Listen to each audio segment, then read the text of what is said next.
Patrice Ducoudray, Madame Kadir. Ah ouais, ah, c'est plus la même là.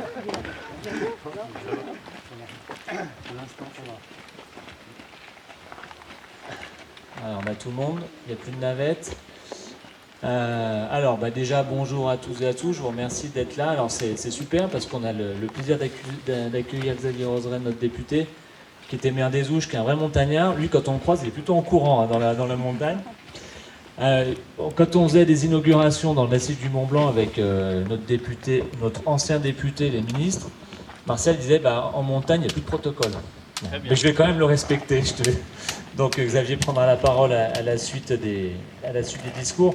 Je voulais déjà vous remercier d'être toutes et tous là. C'est un moment important qu'on a voulu symboliser pour plusieurs raisons. Avant de revenir un peu dans le détail, je vais remercier quand même les différentes personnes qui sont là. Donc les services de la mairie, vous avez vu que ça demande un peu de logistique pour organiser tout ça.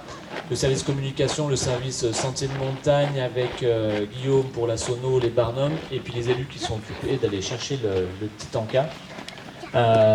Remercier bien entendu le comité consultatif montagne, vous avez vu, ils sont avec leur t-shirt gris là.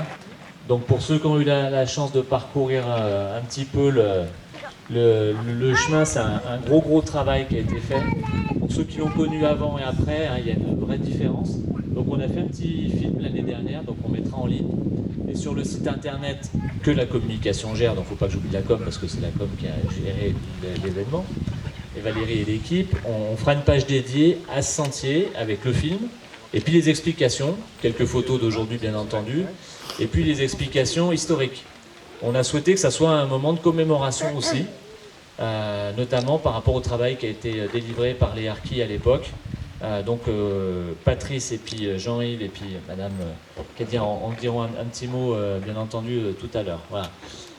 D'une manière générale, nous on a souhaité en 2020, quand on s'est présenté devant les passerands, de rapprocher les citoyens, les habitants des instances décisionnaires.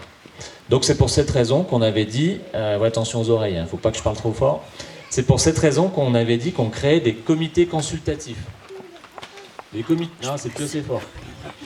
Les comités consultatifs, c'est des comités où il y a des élus, mais qui sont ouverts aux citoyens. Alors il y a des stagiaires dans le cabinet du député, et c'est important en termes de démocratie de proximité.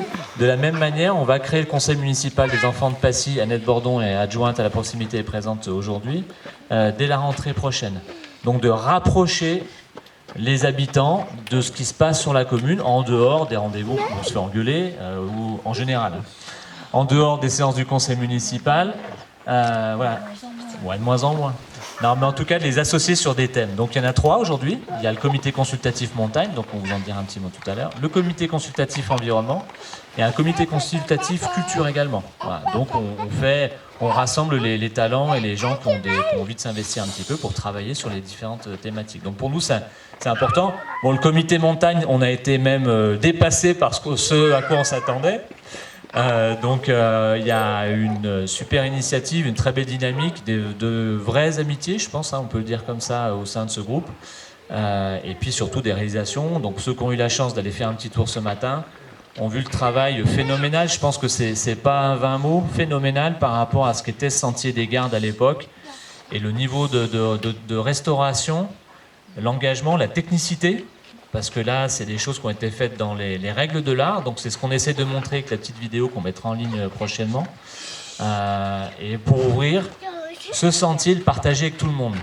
Il y a quelque chose qui m'a marqué dans ce qu'a dit Yves Détry, qui est là, dans le film notamment, c'est de rendre, c'est ce que tu évoquais, toi tu as parcouru le monde entier, les pentes des Alpes et ailleurs. Et c'est de rendre ce dont vous avez bénéficié au cours de votre carrière de guide, parce qu'il y a plusieurs guides et accompagnateurs dans l'équipe, et rendre aux habitants.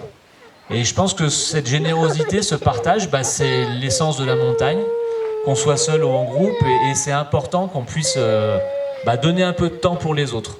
Et ce sentier, il a un avantage, c'est qu'il est accessible, il n'est pas très raide, il est à l'ombre, dans une zone qui est quand même un peu sauvage, on sort un peu de l'autoroute des Aillères.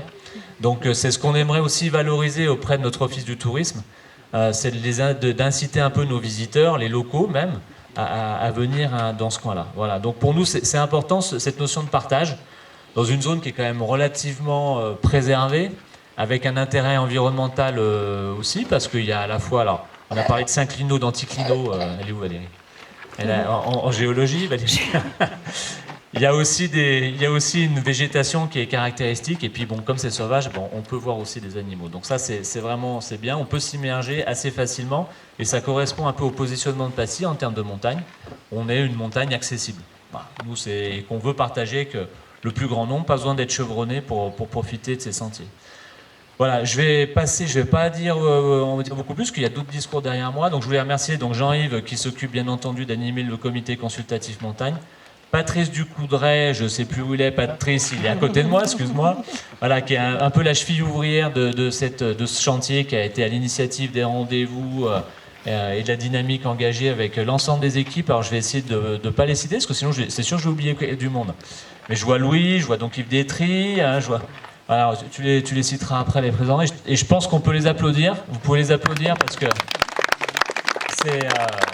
c'est sur leur temps. Et on a vraiment bénéficié, Jean-Pierre Duval, et c'est du bénévolat, voilà, vraiment du bénévolat, c'est sur leur temps qu'ils ont donné vraiment dans des moments de partage. Alors, il y a quelques élus qui ont participé également, je pense à Bruno Valentin qui est pas là aujourd'hui, Clément également, avec Jean-Yves qui ont partagé ces séances de travail. Donc il y a d'autres séances, si j'ai bien compris, dans d'autres secteurs. Oui. Hein, il y a d'autres secteurs qui sont déjà dans le viseur. Donc il faut qu'on les freine un peu, parce qu'on s'est rendu compte que des fois on faisait des chemins sur des terrains qui n'étaient pas à nous. Donc l'ONF a eu le plaisir de nous rappeler à l'ordre sur du domanial. Donc voilà, il y a une petite discussion, mais bon, en tout cas c'est une super dynamique. Et puis on a une chance à Passy, c'est qu'on a quand même un réseau important de sentiers et qui mérite d'être valorisé. Voilà, parce qu'après, des fois, ça s'oublie. Donc un travail de mémoire, je le disais tout à l'heure, parce que ces chemins, ils ne sont pas faits tout seuls. Donc Patrice va nous donner un peu d'historique, et puis vous aussi, madame. Et grâce à... J'aime pas parler de communauté, mais à l'époque, c'était comme ça, mais la communauté harkie, qui s'est battue aux côtés de la France pendant la guerre d'Algérie, c'est une fracture qui est douloureuse pour tout le monde, qu'on a commémoré aussi au moment du 8 mai, au moment des discours. Et il y avait un camp harki à Maglan. Voilà, donc vous nous en direz un petit mot tout à l'heure, et je vous remercie d'être présent, parce que c'est vraiment important qu'on puisse aujourd'hui avoir ce travail de mémoire et de montrer que les territoires, ce sont des hommes et des femmes également, et puis des générations, et qui perdurent au niveau de la tradition, et je pense que c'est bien qu'on le rappelle. C'est pour cette raison donc on va appeler le sentier des gardes et des harkis. Voilà. Je vous remercie, je passe la parole à Madame Kadir, et puis à tout à l'heure. Merci.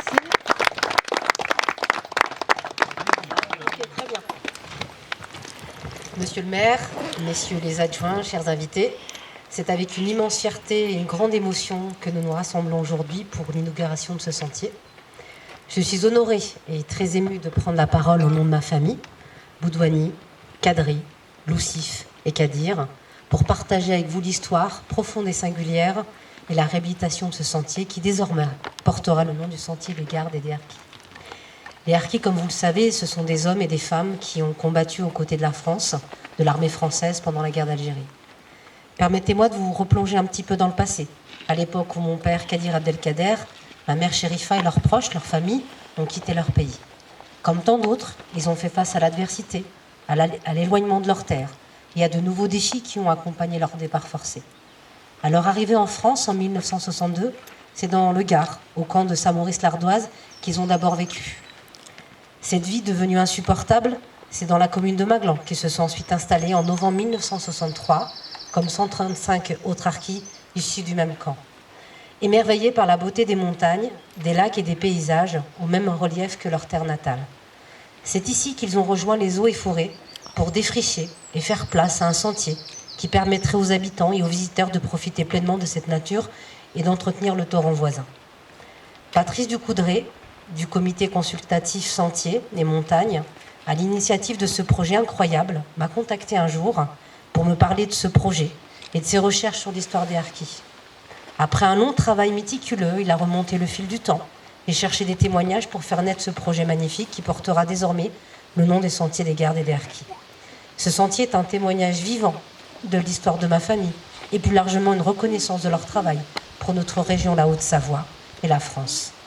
Aujourd'hui, nous sommes réunis pour célébrer la réalisation de ce projet. Hélas, ma famille n'a pas pu être présente. Certains nous ont quittés et les autres ont trop âgés pour se déplacer. Ce sentier devient un symbole de mémoire au cœur de la nature, symbole de l'espoir et de notre attachement à cette région. Au nom de ma famille, je remercie chaleureusement Patrice Ducoudray et le comité consultatif Sentier Montagne pour sa persévérance et son humanisme. Je remercie également Monsieur le maire et toute son équipe pour cette inauguration et Valérie Castruccio pour l'organisation de cet événement. Merci.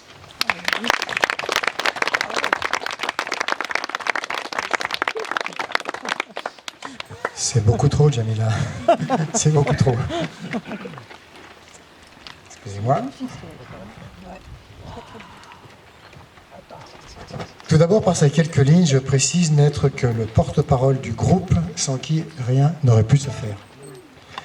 En 2020, nous étions quelques-uns à connaître ce sentier pour l'avoir parcouru dans le passé. Le confinement imposé par la crise sanitaire nous a incités à redécouvrir cet itinéraire abandonné et fortement dégradé. De nombreux thèmes agrémentent son parcours. Géologie, flore, faune, sylviculture, histoire. C'est donc tout naturellement que nous l'avons proposé comme premier chantier à mener dans le cadre du comité consultatif des sentiers de montagne. Depuis l'été 2022 et jusqu'à ce jour, seuls quelques initiés ou locaux le suivaient. Désormais, grâce à la signalétique en place, le grand public d'ici et d'ailleurs en profitera enfin. Ce parcours sera prochainement officialisé et maintenu en bon état. Il nous reste à contacter l'IGN pour une mise à jour de la carte avec un surlignage en couleur violet au lieu d'un simple tireté noir actuellement. Ce parcours ne présente pas de difficultés particulières, mais se déroule sur un flanc de montagne à forte déclivité